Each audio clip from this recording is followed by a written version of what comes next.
আর আস্তে আস্তে তো ঠিক হয়ে যাবি, তাই না? বস এখানে। কি রকম একটা বাসায় নিয়ে আসলা যে, একটা ভালো জায়গা গেলে তো আমরা পারতাম, তাই না? তুমি স্টুডেন্ট মানুষ, তোমাকে রেস্টুরেন্ট নিয়ে গেলে প্রবলেম হতে পারে, বুঝতে পারছো? প্রবলেম হতে পারে।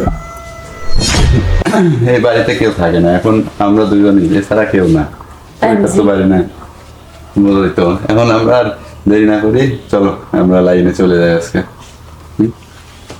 এই দাঁড়াও, সবসময় খালি হুট্টা পাট্টা। কি হলো? তুমি কি সেফটি নিয়ে আইছো?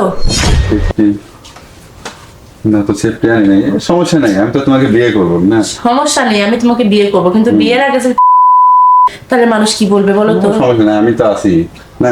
তুমি তো আছো, তুমি তো আগেও ছিলে, এখন আছো। আর ভবিষ্যতে কি করবা সেটা তুমি না। শোনো, তুমি যদি আমার এত ভালোবাসে কাছে ডাইকে নাও, ভবিষ্যতে যদি কখনো ভুলে যাও, আমার মরা ছাড়া কোনো গতি থাকবে না, কোনো জানো তো? সময়ের জন্য ভুলবো না, ভোলার জন্য তো আর আমি তোমার সাথে প্রেম করতেছি না নাকি? তোমাকে তো আমি বলছি যে আমি তোমাকে বিয়ে করবো। হ্যাঁ, আমি তোমাকে তাহলে তো অবিশ্বাস কোনো- করতেছি না। তাহলে তো কোনো সমস্যাই নেই এখানে আর নাকি? আমি তোমাকে অবিশ্বাস করতেছি না, শুধু এটাই বোঝাচ্ছি যে এখন দুনিয়াতে হয়ে যাচ্ছে এটা, ভালোবাসা সবকিছু নিয়ে লাস্টে তাকে আরে বাদ দাও তো এগুলা সব, এখন চলো আমরা আমাদের কাজ আমরা করে দিই নাকি? আর হয় নাই। ওঠো। খুব মজা পেলাম। তুমি তো মজা পাইলা, কিন্তু আমার তো ভয়ে ভিতর কাঁপতেছে। কিসের ভয়? এই যে আমরা যে রেগুলার এসব করতেছি, যদি কিছু একটা হয়ে যায়। কিছুই হবে না, আমি তো আছি নাকি? তুমি তো আসো, কিন্তু তখন যদি একটা, তখন যদি তোমার পরিবার না মানে। পরিবারের তোর সাথে সাথ না, আমি তো আছি নাকি? আমি থাকলেই হবে, পরিবারের সাথে সাথ না।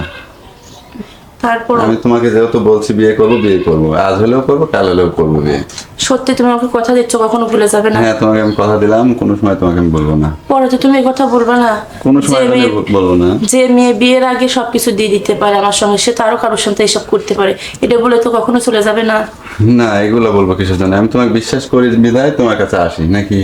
বিশ্বাসই যদি না থাকতো তাহলে তোমার কাছে আসতাম না আমি। বিশ্বাস এমন একটা বস্ত্র যা করতে অনেক সময় লাগে, কিন্তু ভাঙতে একটা মুহূর্ত সময় লাগে। তো আমি আশা করবো তুমি আমার এই বিশ্বাসটা ভাঙো না।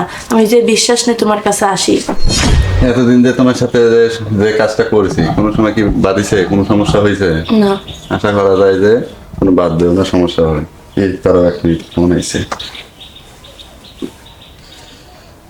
হ্যাঁ দাদা, তুমি কোথায়? হ্যাঁ আমি আসতেছি, একটু দাঁড়াও, অপেক্ষা করে আসছি। কি বললা তুমি? জান বললা? আরে না, জান বলি নাই তো, আমার ভাইয়ের নাম হচ্ছে চান, তো সেটা বলছি, তুমি শুনতে ভুল করছো। তাই তুমি অপেক্ষা করতে বলতেছো, তুমি তো আমি করি যেমন যেমন ভাবে ঠিক তুমি আমার সঙ্গে কথা বলো। সত্যি করে বলো তো, তুমি কার সাথে কথা বললা? আরে বললাম না, এটা আমার বড় ভাই হয়, তার সাথে কথা বললাম। তুমি তো আমাকে ঠকাচ্ছ না কোনো মতো? কিসের জন্য তোমাকে ঠকাবো আমি? তোমাকে বলি নাই? তোমার যদি আমাকে বিশ্বাসই যদি না হয়, তুমি আর আমার কাছে আসো না, ঠিক আছে?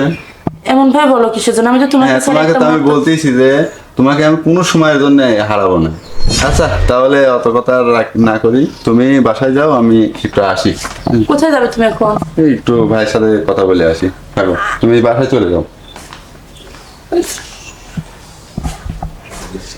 আমার মনে হচ্ছে আমি কোনো বড় ধরনের ভুল করতেছি।